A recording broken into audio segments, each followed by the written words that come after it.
Valeria siempre sintió que algo no encajaba en su familia.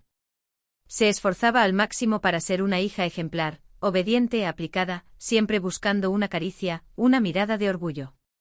Pero su madre solo parecía tener ojos para su hermana mayor. Mientras Valeria se desvivía por destacar, su madre la ignoraba fríamente, como si su presencia no fuera bienvenida. Durante años pensó que era culpa suya, que tenía que esforzarse aún más, hasta que una noche encontró una carta escondida en una vieja caja en el desván de la casa familiar. Una carta dirigida a su madre, escrita décadas atrás, con palabras que congelaron su alma. Desde entonces extraños recuerdos comenzaron a despertar en su mente, memorias fragmentadas, sensaciones inexplicables y una verdad perturbadora que podría destruir todo lo que creía saber sobre sí misma.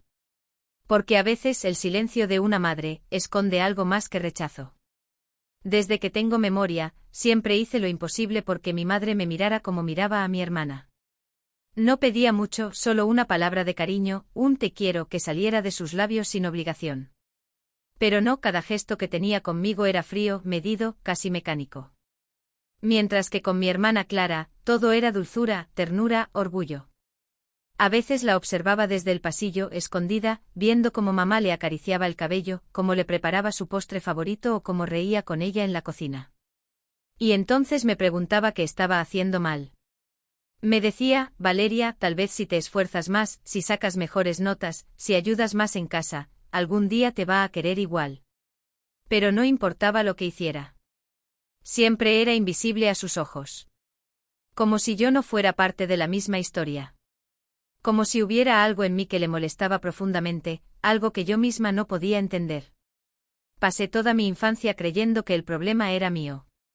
Mientras otros niños se rebelaban o pedían atención a gritos, yo hice lo contrario. Me volví perfecta. Puntual, ordenada, callada, complaciente.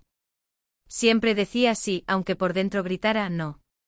Sacaba las mejores calificaciones, ayudaba con los quehaceres sin que me lo pidieran, cuidaba de mi hermana cuando enfermaba, y aún así, la respuesta de mamá era la misma, indiferencia.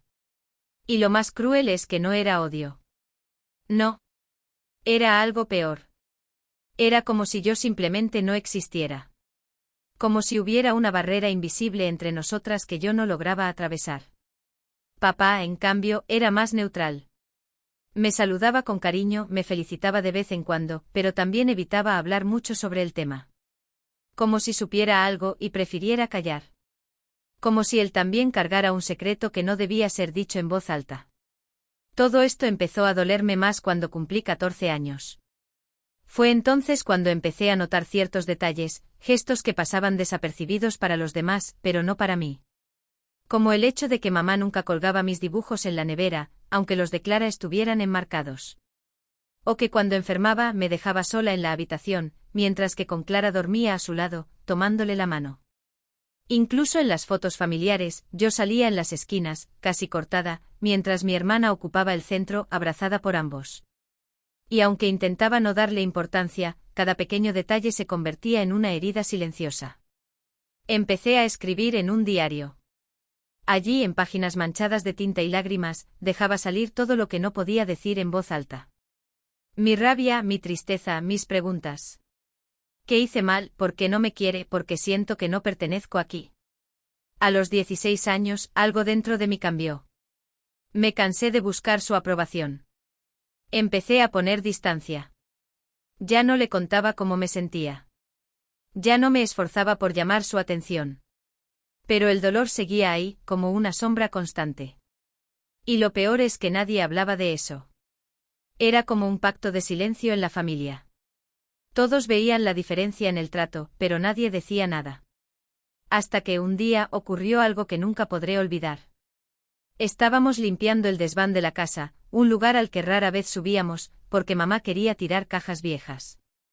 Mientras ella bajaba unos libros, me pidió que ordenara una caja que olía a humedad y estaba cubierta por una manta gris. No parecía gran cosa, solo papeles antiguos, fotos amarillentas, cosas de cuando Clara y yo éramos bebés. Pero debajo de todo eso, encontré una carta. Era un sobre cerrado sin remitente pero con una fecha escrita a mano, noviembre de 1996, el año en que nací. Mi corazón empezó a latir fuerte. Sentí una punzada en el pecho como si mi cuerpo supiera antes que mi mente que esa carta tenía algo importante. Algo peligroso. Algo que quizás no debía leer. Pero la curiosidad y el dolor acumulado durante años me empujaron a abrirla. Cuando desplegué el papel, mis manos temblaban. Las primeras palabras me helaron la sangre. Era una carta dirigida a mi madre, pero no hablaba de mi nacimiento con amor. Hablaba de una decisión. De un error. De una verdad que ella había decidido ocultar para siempre. Mis ojos recorrían cada línea de la carta con una mezcla de miedo, rabia y un nudo en el estómago que no me dejaba respirar.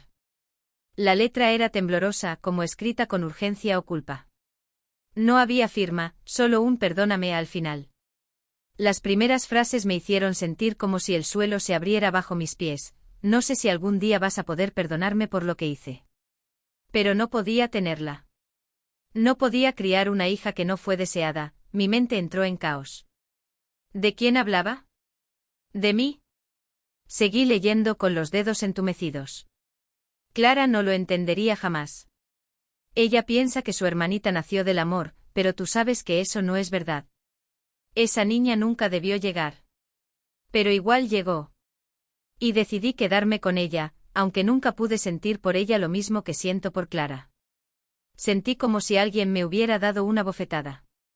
Esa niña era yo. Esa frialdad, ese rechazo que siempre sentí, tenía un motivo. Y ese motivo, era yo misma. El aire en el desván se volvió denso, irrespirable.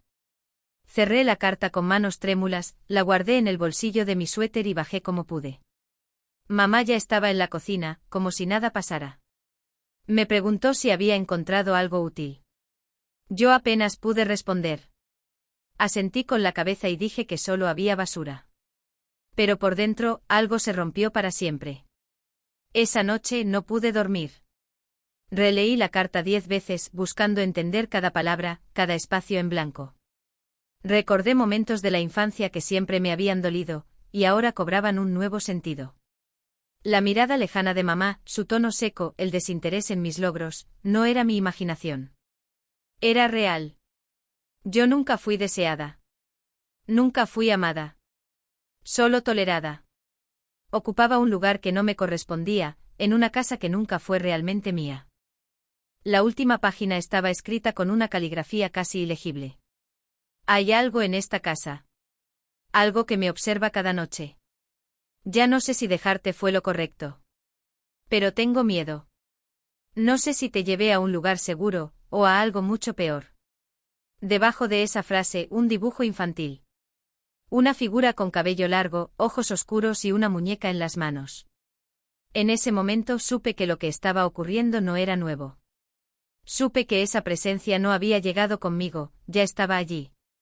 Tal vez desde antes de que yo naciera. Tal vez desde que esa casa fue construida. Y entendí que para saber quién era realmente, primero debía saber qué era eso que me rodeaba. Porque la verdad de mi historia no solo estaba hecha de abandono y rechazo, también estaba hecha de algo más profundo. Algo que mi madre biológica intentó advertir, pero nadie escuchó. Decidí que no podía seguir viviendo en esa casa sin entender lo que estaba ocurriendo. Las sombras, los susurros en la madrugada, la muñeca que parecía moverse por sí sola, el diario de mi madre biológica, todo me empujaba a una verdad más profunda.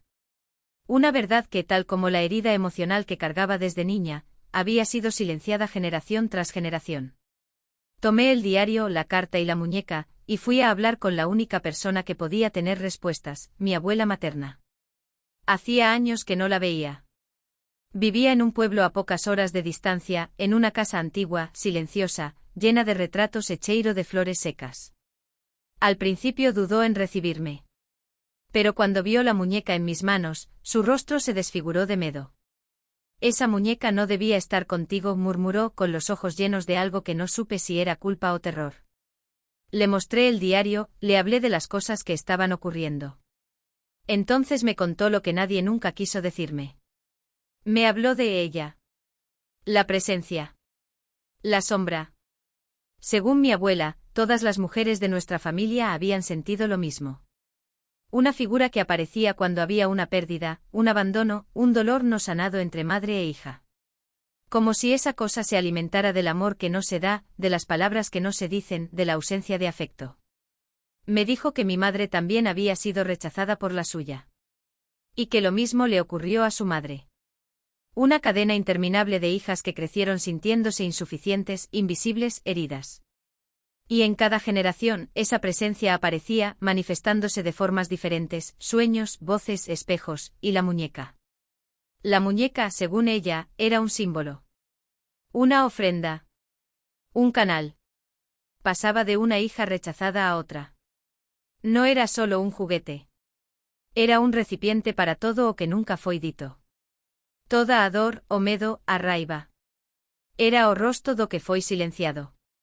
Cuando mina mae biológica decidiu me deixar naquela casa, ela naos o me deixou tamén súa dor, e com ela, a sombra. Aquela que pasou a me observar, a me acompanar, desde o berco. Voltei para casa sen saber o que facer con toda aquela verdade. Mas no fundo, iu sabía. Aquilo precisaba terminar. Peguei a carta, o diario, a boneca, e fui para o quintal. Cavei con minas propias maos o buracos o árbore onde costumaba brincar socina na infancia. Coloquei tudo alí. E en cuanto a terra cobría o pasado, falei en voz alta. Ya no voy a cargar con esto. Yo no soy tu espejo. Yo soy diferente. Y a partir de hoy, esta historia termina conmigo. Esa noche dormí profundamente. Por primera vez en años. No hubo ruidos. No hubo muñeca. No desperté a las 3:17. Solo silencio. Y una paz nueva, desconocida, como si algo, o alguien, se hubiera ido por fin. A la mañana siguiente vi a mamá sentada en el jardín. Me acerqué. No hablamos. Pero cuando me miró por primera vez, no vi frialdad. No vi distancia. Vi cansancio. Dolor. Y algo que no había visto antes, culpa. Tal vez nunca me amaría como quise. Tal vez nunca podría pedirme perdón. Pero yo ya no la necesitaba para sentirme completa. Porque entendí que romper el ciclo empieza por dejar de buscar fuera lo que solo pueden hacer dentro. Y aunque las cicatrices siguen ahí, ya no definen quién soy.